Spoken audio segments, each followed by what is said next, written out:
Good evening one and all, and welcome to another video on All Hail the Ale. Tonight we are going to address an issue with the channel. I've not covered this particular beer, and I thought I had, and it's a beer that my dad loved a lot. So much so I would say it was probably his second favourite beer, and it is one of mine. I've had it many times, more times than I've probably had hot dinners, and the beer is this one. It is Bishops Finger from Shepherd Neame, and I've noticed a label change.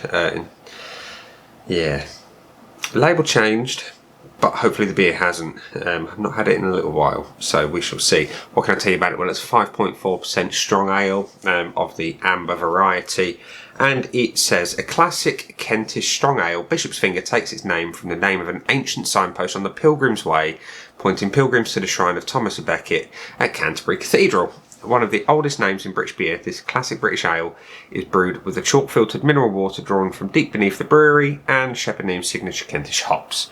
Its authenticity is assured by its EU-protected geographical indication status. That's interesting. I did not know it had protected status as a Kentish ale. Anyway, that is interesting. It tells you on the label also to look out the beer is chestnut brown, it smells of roasted notes, toffee and berries, and the taste is said to be rich, fruity and bitter. Well, it's all well and good what it says on the label, but what really counts is what's inside. So let's crack her open and enjoy what is probably my first glass in how long? It's been a while.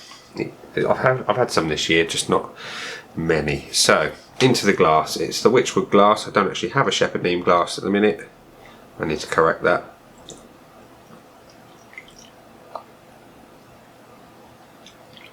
There we are. So the beer is amber. It is kind of like a chestnutty brown. It's got light carbonation. We've got a little bit of head, and consequently on cask this does have a nice thick, rich, smooth head on it. But the bottle is not a bad effort. Not in terms of the head, but in terms of the beer. So that's your beer in a glass. Can't really see much because the lights reflect on the glass. Anyway, I apologise for that.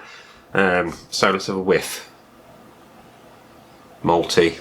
As expected, it is a malty beer. Little bit of toffee coming through, little bit of like a dark berry, think Christmas cake, that kind of thing, just on a low level. Let's have a taste.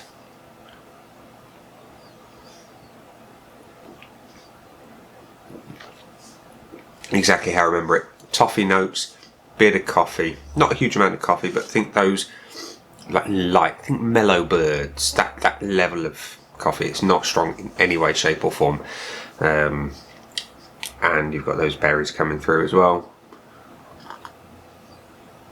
The hops play second fiddle, but they do provide the bitterness. Overall, it's a malty drink, and it's lovely. Always is, always will be. I think it's a clean taste as well. There's no cloying in the mouth. You've got a light body on this one. The finish is a little bit bitter, which I like. I like bitter, and yeah, classic. I can see why my old man liked this one. He was very much a fan of sort of darker ales and bitter, so it fits right up his alley. Now, the one thing I've never been able to understand from Shepherd Neame is why Bishop's Finger is in clear glass, and same goes for Spitfire.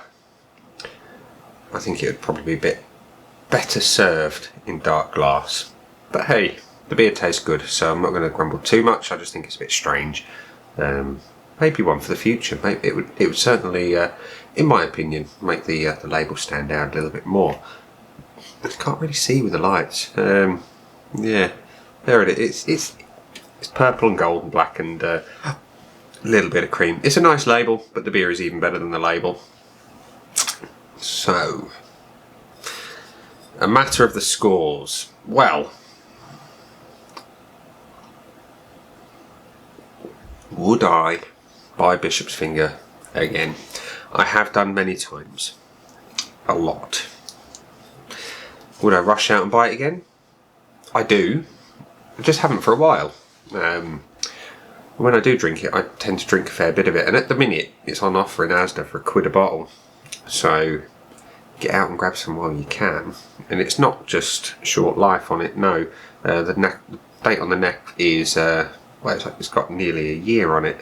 So yeah, it's just a good offer, so go and get some. I did half a dozen bottles today, may get some more tomorrow. Anyway, I would rush out and buy it again, I do.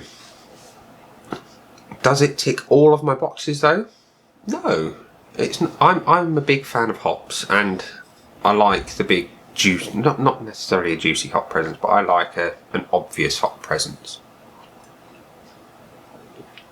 And whilst Bishop's Finger does have the hops, they play second fiddle to the malt in this drink, and it's not a bad thing. You know, sometimes you want a malty beer, and this is one of those times.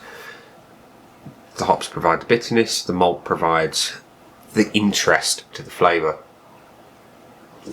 Those caramel toffee malts, and it works. It works really well. And even though it's a strong ale, it's 5.4%. You don't want to be knocking it back too quick, otherwise it will send your legs bandy. It has that kind of effect on you. Even it's one of those sneaks up on you. So, Bishop's Finger, what would I score you? Well, like I say, I can't give you the top score. Can I? Can't I? No. Because from Shepherd Neame, that's reserved for Spitfire. Though, that said, I'm going to give Bishop's Finger 4 3/4 out of 5. Because it's a great ale that I always go to when I want a malty beer.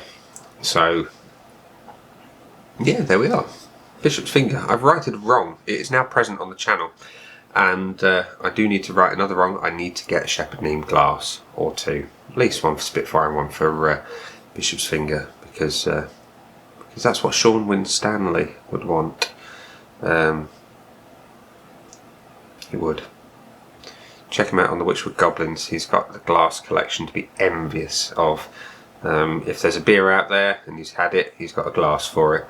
And Sean, I salute you for that one. It is a very, very enviable collection of glassware. And anyway, I'm waffling. I'm going to finish off the beer and round off the video by saying this has been The Beer. I've been Nick, and I will see you again soon for another video. Bye.